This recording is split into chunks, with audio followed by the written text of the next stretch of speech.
Hello everyone, good morning to all. तो आमे तुम थंबनेल देखि जानि सारिथिबो आमे को टॉपिक ऊपर डिस्कस करिया ପାଇଁ जाउछे तो डीएलईडी बा सिटी एंट्रांस जो 2026 रे आसुची सेटा को आमे डिस्कस करिया ପାଇଁ जाउछे तो फास्ट ऑफ ऑल मैं देखि दउची से जो हमर एंट्रांस रहइबो को मान एग्जाम दे पारिबे कोन डिटेल सिलेबस ऊपर डिस्कस टी कर दबा देखो से एग्जाम जो होबो हमर ओडिशा सिटी बा डीएलडी ईडी एंट्रांस 2026 हेबो हैला एटा गोटे सिटी एंट्रांस बोले हम कहूचे सिटी एंट्रांस को मान दे पारिबे प्लस टू जो मान क्वालिफाई थे से मान दे पारिबे एथरा हमर फाइना माने माने कोर्सटा कले कोन हबो ना तमे प्राइमरी स्कूल टीचर हे पारिबो ठीक अछि तो एग्जाम टा कंडक्ट करूची के ना टीचर एजुकेशन एंड एससीईआरटी मान स्टेट गवर्नमेंट एटा करूची हम ओडिसा रो ठीक अछि तो इटा सिटी एंट्रांस नोटिफिकेशनटा आमर 25 बा 24-25 मे 2026 रेटा आउट होइतिला तो ऑनलाइन स्टार्ट होइतिला 27 मे रे आउ अप्लाई डेट होची लास्ट डेट होची हमर 18 जून तो अबे ମଧ୍ୟ ଚାଲିଛି अप्लाई तो जो मान अप्लाई करनो सेटा अप्लाई कर दियो ठीक अछि एटा सिटी कल तुमको बेनिफिट मिलिबो 2 वर्ष भितरे तमरो कोर्स कंप्लीट हे गेला 2016 रे तम जदी रहउछ तो तमे 28 रे तम पास आउट हबो सेतो वैकेंसी बाहर थिले तमे अप्लाई कर परिबो ठीक अछि तो एग्जाम डेटा हमरो पाखापाखि जुलाई रे आछी एक्सपेक्टेड रखा हो जहा से जुलाई लास्ट वीक रे पळा आसीबो आ एग्जाम मोड हमर पिला माने ऑनलाइन रे रहइबो एटा ऑफिशियल वेबसाइट तमे जानचो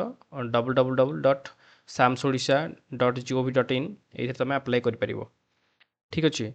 तो जो माने प्लस 2 पास आउट होइचो जो माने हमरो मिनिमम 45 मार्क रखिच एससी एसटी हो किंबा ओबीसी मानकर हो आउ यूआर बा हमर जनरल रे मानकर 50% दरकार मिनिमम 50% दरकार ठीक अछि तो से माने ही अप्लाई कर परिबो तो जो माने सब रिसेंटली प्लस 2 पास आउट होइचो से माने भी अप्लाई कर परिबो जो माने प्लस 3 कर देइचो ऑलरेडी तो से माने भी मध्यटा अप्लाई कर परिबो ठीक अछि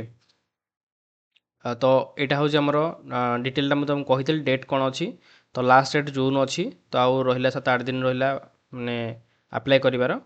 तो तुम एटा को पकैनो ताले पकै दियो ठीक अछि तो सब्जेक्ट कोन कोन रहिबा हमरो से देखो दीटा पार्ट रहउची हमरो गोटे होची सेक्शन 1 बा पार्ट 1 जोटे पार्ट 1 भितरे हमर गोटे आसीबो फास्ट हमर टोटल 90 मार्क रो एग्जाम हबो 90 मार्क रो एग्जाम दीटा पार्ट रे हबो एटा समस्ते साइंस आ आर्ट्स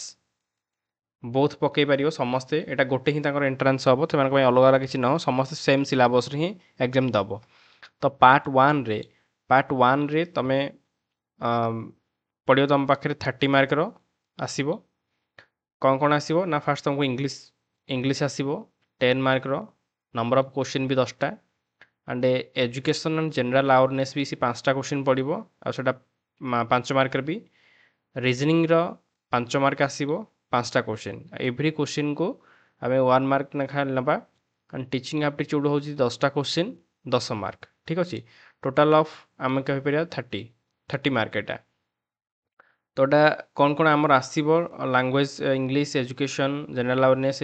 और reasoning teaching aptitude detail syllabus हम डिस्कस करिवा बे मु खाली ओवरऑल तुम कहूची कोन कोन आसुची एबे तो नेक्स्ट देखिया दि सेकंड पार्ट रे हमर आसीबो एटा समस्त पई ए पार्टटा भी और सेकंड पार्टटा भी समस्त पई ठीक अछि तो नंबर ऑफ क्वेश्चन देखिया हमें ओडिया रे तो ओडिया दा तेलुगु उर्दू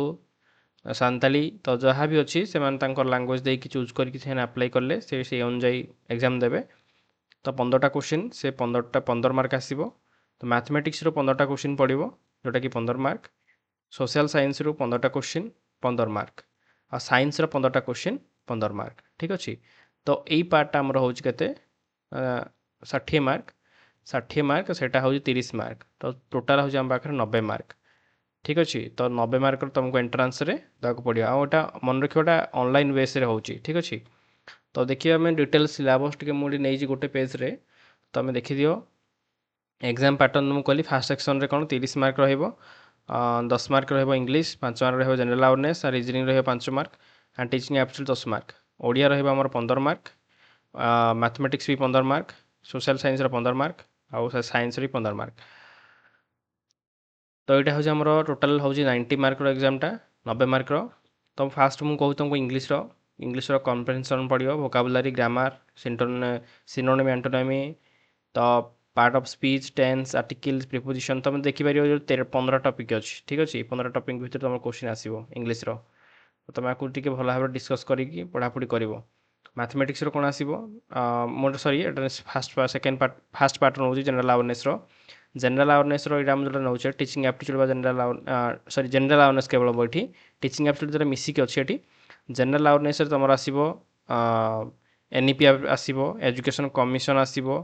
है एजुकेशन ऑर्गेनाइजेशन आसो एगुड़ा सब आम रोज जनरल अवेयरनेस ये 5टा क्वेश्चन तुम अधिक फोकस कर पे एनईपी एनईपी मस्ट भी क्वेश्चन आसो कमिटी कमिशन उपर ठीक अच्छे तो टीचिंग एप्टीट्यूड जो रोचे चाइल्ड डेवलपमेंट रोज टीचिंग लर्निंग प्रोसेस रोचे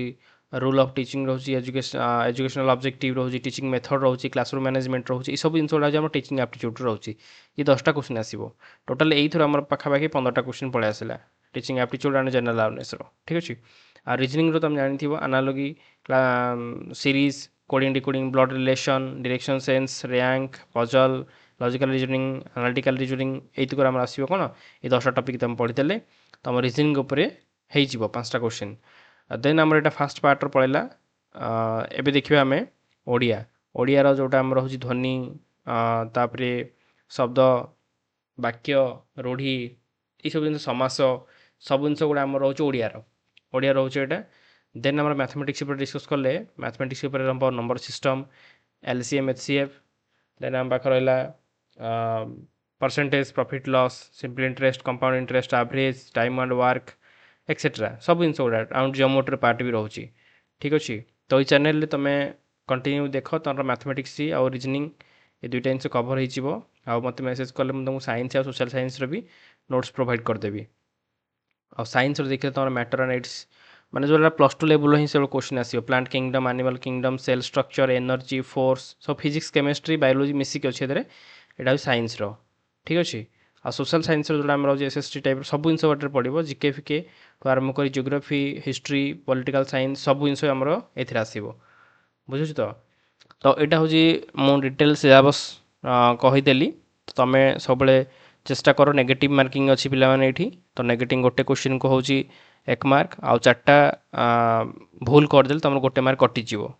तो ताकू ध्यान देकी तुम अटेंड कर लोभ कर एग्जाम हॉल रे तो या देखिकी तुम पाखापाखि 50टा क्वेश्चन ठीक करने चेष्टा कर पूरा कॉन्फिडेंस सहित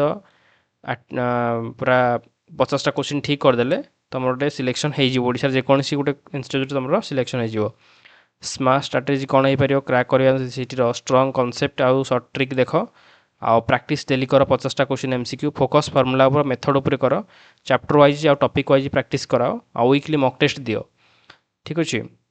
आ प्रीवियस ईयर क्वेश्चन प्रैक्टिस कर हेल्ले कॉन्फिडेंस तुम बढ़ो ठीक अच्छे तो डेली तुम प्रैक्टिस कर वीकली टेस्ट दियो आ कंसिस्टेंसी रख आ प्रैक्टिस कर सिलेक्शन कन्फर्म हम ठीक अच्छे कंसिस्टेंसी आज 2 दिन पढ़ीदे 3 दिन उड़का पढ़ानी सेमती नुह मिनिमम सब दिन टी प्रैक्टिस कर है तो ये गोटे छोट इनफर्मेशन थिला तो ये चैनल माध्यम तुमको मैथमेटिक्स भी प्रोवाइड करदेवी ठीक अच्छे तो तुमको वीडियो भल लगे तुम सांग सहित लाइक आउ शेयर कर थैंक यू।